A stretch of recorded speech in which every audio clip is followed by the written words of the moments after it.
Welcome to Lap of the World. I'm Richard, and if you're looking for a road course track day fix in the state of Oklahoma right now, your options are rather limited. Warbonnet Raceway Park closed in the early 70s, and the happening that was the Ponca City Grand Prix stopped happening in the early 80s.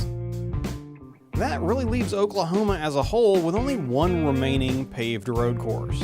Fortunately though, for any petrol-headed residents of the Sooner State, that one track is a gem. Welcome then to Hallett Motor Racing Circuit, track number 17 on our Lap of the World.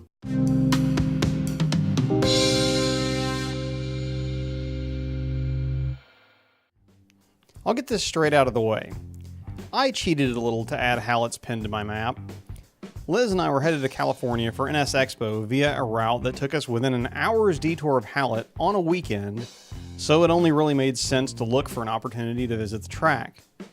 However, the event I was able to find within our travel window meant that I actually wouldn't end up lapping in my NSX. Now, typically I prefer to use my own car because then I'm only having to learn one thing at a time, the track. In this case though, I decided that the alternative would do. An Audi R8 V10, courtesy of Xtreme Xperience. This concession meant that we didn't have to unpack the NSX, and there was no risk of breaking it on track with 1,800 miles left to travel to NSXPO. Having grudgingly resigned myself to hooning someone else's 600 horsepower masterpiece of German engineering around reputedly one of the best tracks in the Midwest, Liz and I set out from Knoxville and covered a rather moist 820 miles in about 11 hours and arrived in West Tulsa the evening before the event.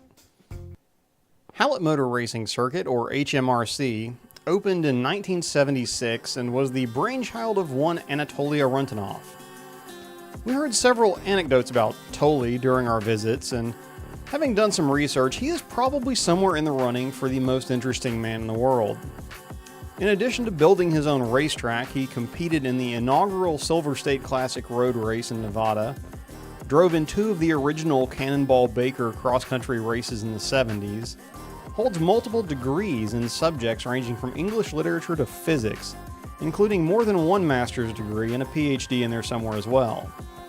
He also competed in one of the last Targa Florio races in 1967, the 12 Hours of Sebring, the 24 Hours of Daytona, and at one point in his career allegedly held 18 different track records at the same time. Just racing for fun, you know. On a slightly NSX-related note, he also opened the first Honda dealership in Oklahoma, one he still owns. Now, one could easily dedicate an entire video, or series even, to Mr. Runtunov's exploits, but all of that is really to give you some context around the mind from which Hallett, Oklahoma's racetrack sprang. I'm told that, somewhat in spite of the intellect involved, establishing the layout of the track was far more art than science.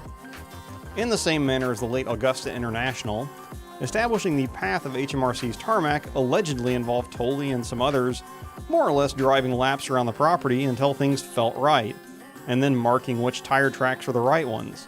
Now, accurate to history or not, these anecdotal efforts resulted in a 10-turn, 1.8-mile road course that largely follows the underlying terrain. Walking around the ground, it's apparent that very little grading or excavation happened to accommodate the track surface. This is not a track so much wrought from the landscape as it is a track that's just draped over it. The result is that the just over 80 feet of elevation change really feels like a lot more. Track surface aside, the facility as a whole is very unpretentious. There's no million-dollar members-only clubhouse, adjacent golf course, or jumbotron. This is literally a family-run track, and you know it from the atmosphere. Everyone is extremely friendly, and what's here is what's necessary. There's a race control tower that quadruples as a classroom, cafe, and souvenir store, a small shop facility, restrooms, and some garages, but otherwise the property remains largely green, rolling hills, a few trees, and a couple of ponds. Notably absent are any concrete barriers or Armco-style walls, outside of a small retaining wall between the pit lane and the timing tower. Any necessary barriers are either plastic water barriers or tire walls, and most of those are some distance from the track. Now that's not to say that you couldn't get into trouble at Hallett. Turn 9 is nicknamed the bitch for a reason, but the track as a whole strikes me as being very forgiving to minor transgressions. Now then, that's the venue, so let's move on to what we're doing here. Xtreme Xperience, with 2 X's, is a company centered around making exotic cars accessible to those of us dwelling well below the 1%. No simple rental outfit, they cater to clientele more concerned with the engineering than the image. People like myself who on any given weekend would rather turn up to a track wearing Sparco than to a club wearing Armani. That is to say, they let you, and in fact encourage you, to extract as much performance from the cars as talent and traction control will allow. My Xperience, as I mentioned earlier, involved this white Audi R8 V10, Hallett Motor Racing Circuit, and my instructor, Chris. This was Chris's home track, and he was able to relate some nice tips and tricks before we started. I was the first car out behind one of the instructor-driven pace cars. Here's what that looked like. Okay. So, 2 yellow cones at the end of the straightaway, that's your lift-off. Right. Brake markers, the standing red cones. Pointer cone's going to be your turn-in. Go ahead and stay to the left. Apex is going to be a standing green cone, and then you'll have a standing smaller orange cone on the outside. That'll be your track out. Okay. So this is turn 1. Right. It's a medium speed. This looks quick on the videos and stuff. So this is just straight up and over. There'll be 2 cones on the other side of the hill. Turn 2 coming up here, slowest part of the track. So what you want to do when you get down to the turning cone, turn in, keep it tight all the way around. The 2 apex cones are going to switch places, and when they do that, you're going to squeeze the throttle and shoot the gap.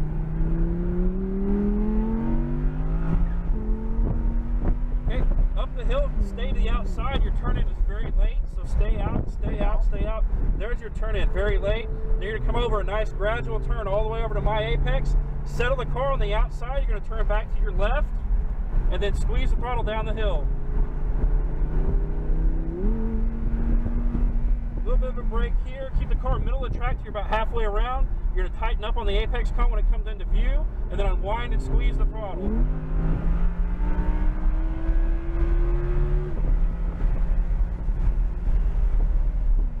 Okay, you're going to come up here. It's tight on your side over the hill. You're going to come back slightly to me, and then you're going to be back out to your side for turn in. Light touch the brake, turn in. You're going to be nice and tight on the green cone. Unwind and squeeze, unwind and squeeze. All the way to the 2 cones. Let's give him a little bit of room through this corner so you got some room to work with.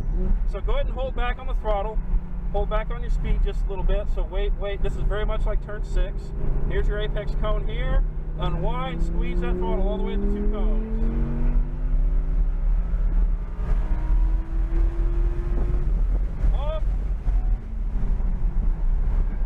Yeah, good brakes.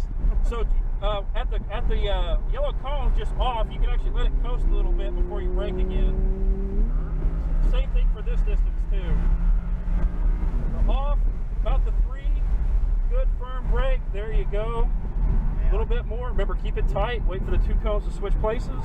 Good speed. Squeeze it. Yep. Go, go, go. Okay, we're gonna stay up and out. Late turn in. Give me a little bit of a brake here. Okay, we're good. We're good on speed. Stay out, stay out, stay out. Now come in. Gradually back over to me. Remember to settle the car on my side before we come back to you. Maintain throttle, maintain. Okay, so it's maintenance throttle. Yeah, it's a maintenance. There you go. Okay, touch a brake. Keep the car middle until apex comes into view. Tighten up. There you go. Unwind and squeeze that throttle. Good. Off. Brushing the brake. Nice, keep it tight. Over is going to come back to me, and then out to you. Okay, we're good on speed, stay out, now come in, tighten up, good, unwind and squeeze, very good. Off, brake, let's give him a little bit more room again.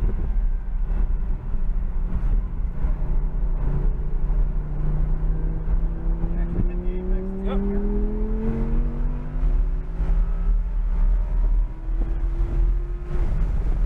Oh, there you go, good, yeah. So I know we got some cars up here, but this actually is about 80 to 85 mile an hour. Yeah. Copy that. Taking the pass. Thank you.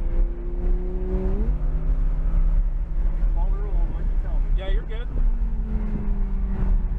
Okay, tight all the way around. Wait for the cones to switch places. Yep, wait. There it is. Good.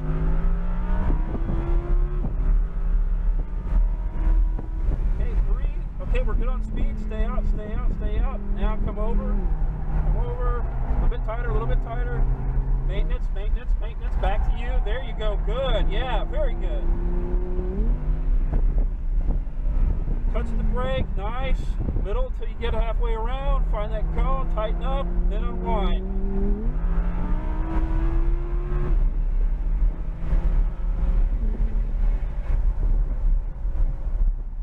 Good. So you're going to stay tight to your side. Over slightly back to me. Then out to you. Touch of the brake. Nice and tight. Good. I'll start to unwind and squeeze.